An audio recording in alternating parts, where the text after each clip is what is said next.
नमस्कार दोस्तों, आप देख रहे हैं जीटी वाला, जहां पर मिलती है गारंटी वाली तैयारी। तो आज हम आप सभी के लिए लेकर के आए हैं साइंस का टॉप ऐसे बेस ऑब्जेक्टिव जो कि आपके बोर्ड एग्जाम में हर साल पूछा जाता है और 2026 में भी मैं 100% गारंटी देता हूं ये क्वेश्चन पूछा जाएगा। तो कॉपी पेन ले लीजिए और शुरू करते हैं आज की क्लास को बिना टाइम वेस्ट किए ही। आइए दोस्तों, यहाँ पे फर्स्ट जो क्वेश्चन है वो है कि फोटोसिंथेसिस की क्रिया में कौन सा गैस उत्सर्जित होता है। ऑप्शन ए है कार्बन डाइऑक्साइड, ऑप्शन बी है ऑक्सीजन, ऑप्शन सी है नाइट्रोजन और ऑप्शन डी है हाइड्रोजन।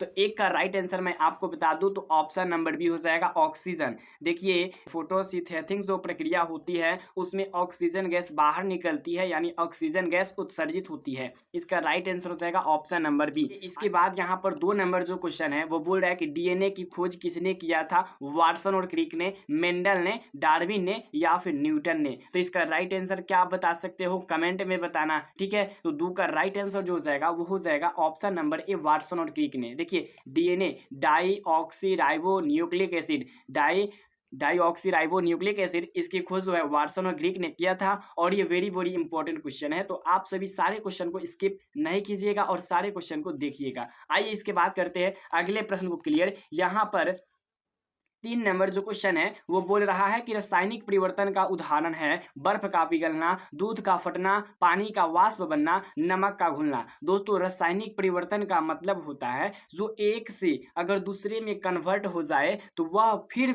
वापस अपने रूप में नहीं आता है। जैसे ऑप्शन ए में है बर्फ का पिघलना, तो बर्फ जब पिघलेगा तो वो फिर बर्फ बन सकता है। और फिर यहाँ दूध का फटना, तो जब दूध फट जाएगा तो वापस दूध नहीं बन सकता है। इसलिए इसका right answer option number B हो जाएगा। दूध का फटना जो है वो रासायनिक परिवर्तन का उदाहरण है। आइए इसके बाद यहाँ पर देखिए 4 नंबर जो क्वेश्चन है वो बोल रहा है सभी अम्ल में कौन सा आयन सामान्य होता है। OH माइनस या फिर Cl माइनस या फिर H माइनस या फिर Na प्लस। आप बता सकते हो क्या 4 का राइट आंसर क्या हो जाएगा, यानी सभी अम्ल में कौन सा आयन रहता है। तो सभी अम्ल में H प्लस आयन रहता है। आर्हेनियस क्या बोले हैं कि सभी अम्ल जो होते हैं जल में घुलकर H प्लस आयन यानी कि हाइड्रोजन आयन देता है। ओके, आइए इसकी बात करते हैं 5 नंबर क्वेश्चन की। यहाँ पर 5वां नंबर जो क्वेश्चन है वो कह रहा है साउंड की एसआई क्या होती है। साउंड जो वॉल्यूम होता है उसका एसआई मात्रक क्या होता है, न्यूटन होता है या फिर मीटर होता है या फिर सेकंड होता है या फिर हर्ज होता है। तो 5 का राइट आंसर आप लोग बता सकते हो, तो आप बिल्कुल बता सकते हो। तो मैं आपको बता दूं 5 का right answer option number D हो जाएगा हर्ज। हर्ज जो होता है वो साउंड की इकाई होती है। आई होप कि मेरी बात आपको समझ में आ रही है। और ध्वनि जिसको बोलते हैं साउंड, यानी ध्वनि, ध्वनि की जो आवाज होती है सबसे ज्यादा ठोस में होती है। ठीक है, आइए इसके बाद करते हैं अगले प्रश्न को क्लियर। यहाँ पर 6 नंबर क्वेश्चन है ध्वनि की चाल वायु में कितनी होती है।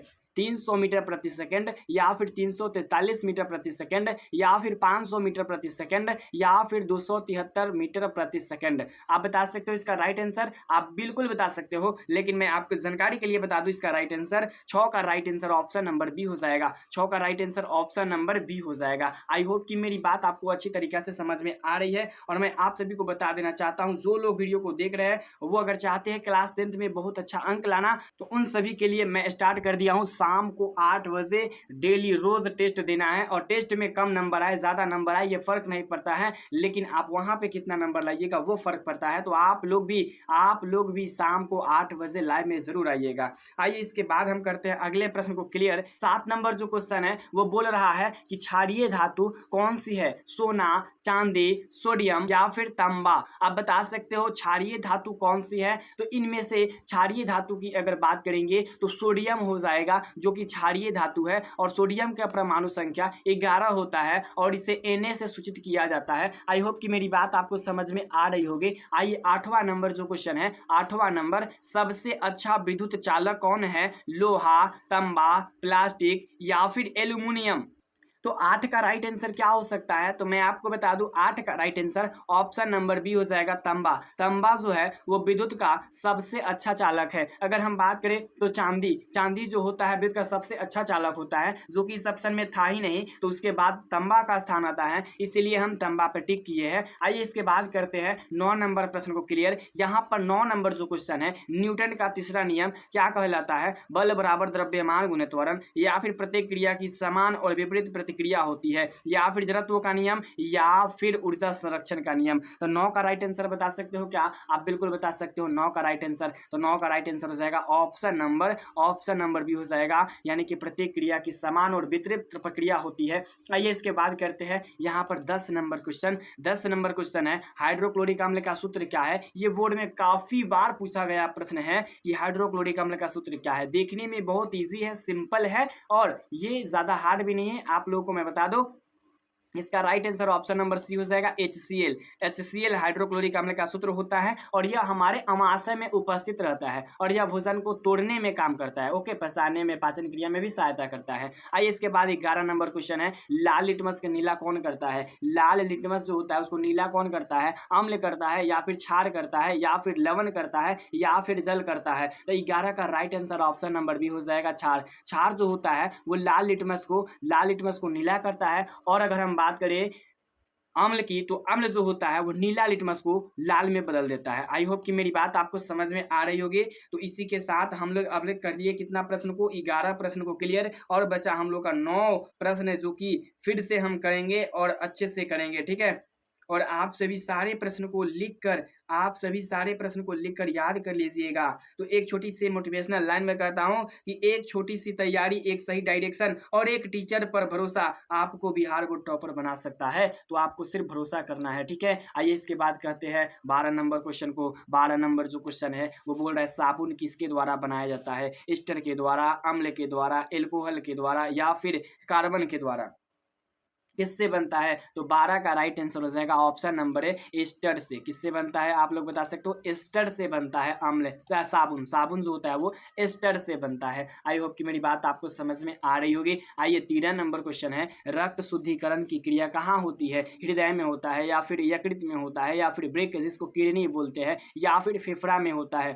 13 का राइट आंसर क्या हो जाएगा? तो भाई साहब 13 का right answer option number C वृक्क, यानी किडनी जो होता है। 13 का right answer option number C वृक्क, जिसको हम लोग किडनी बोलते हैं, वहां पे रक्त का शुद्धिकरण किया जाता है। 14 नंबर यहाँ पर क्वेश्चन क्या है कि सौर ऊर्जा का स्रोत है नाभिकीय संलयन, नाभिकीय विखंडन, रासायनिक अभिक्रिया, या फिर ताप ऊर्जा? तो सौर ऊर्जा किसका स्रोत है? आप बता सकते हो, आप बिल्कुल बता सकते हो।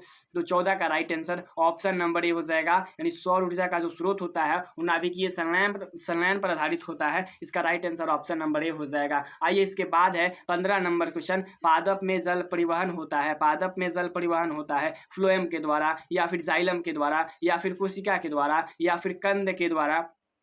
तो 15 का राइट आंसर जो हो जाएगा वो हो जाएगा ऑप्शन नंबर बी, जाइलम के द्वारा। देखिए पौधों में या फिर पादपों में, यहाँ पे बोल रहा है पौधों में जल का जो परिवहन करता है वो जाइलम करता है, और भोजन का परिवहन फ्लोएम करता है। सारे क्वेश्चन को याद रखिएगा, ठीक है। आइए इसके बाद यहाँ पर 16 नंबर जो क्वेश्चन है वो कह रहा है मानव शरीर में सबसे बड़ी ग्रंथि कौन सी है? ऑप्शन ए क्या है? यकृत, ऑप्शन बी क्या है? वृक्क, ऑप्शन सी अमाशय, ऑप्शन डी फेफड़ा? 16 का राइट आंसर क्या हो सकता है? 16 का right answer option number A, यकृत जो होता है, यकृत जो होता है वो मानव में सबसे बड़ी ग्रंथि होता है।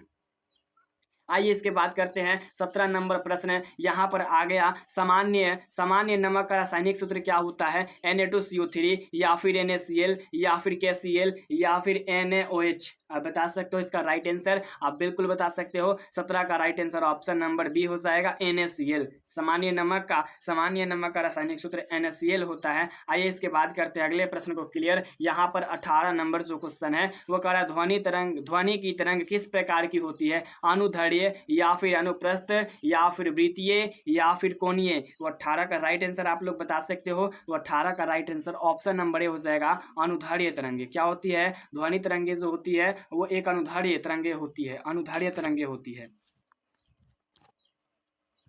आइए इसके बाद करते हैं अगले प्रश्न को क्लियर। यहाँ पर 19 नंबर जो क्वेश्चन है वो बोल रहा है कि CO2 का रासायनिक नाम क्या है, यानी कार्बन डाइऑक्साइड का रासायनिक नाम क्या है। Carbon monoxide, carbon dioxide, calcium oxide, hydrogen dioxide. तो आप सभी लोग जानते हो क्यों ना इसका राइट आंसर हो जाएगा carbon dioxide, option number B, यानी CO2 का रासायनिक नाम कार्बन डाइऑक्साइड है। आइए इसके बाद करते हैं अगले प्रश्न को क्लियर। यहाँ पर 20 नंबर जो क्वेश्चन है वो कर रहा है किस गैस का उपयोग अग्निशामक यंत्र में होता है, O2 का, CO2 का, H2 का या फिर N2 का।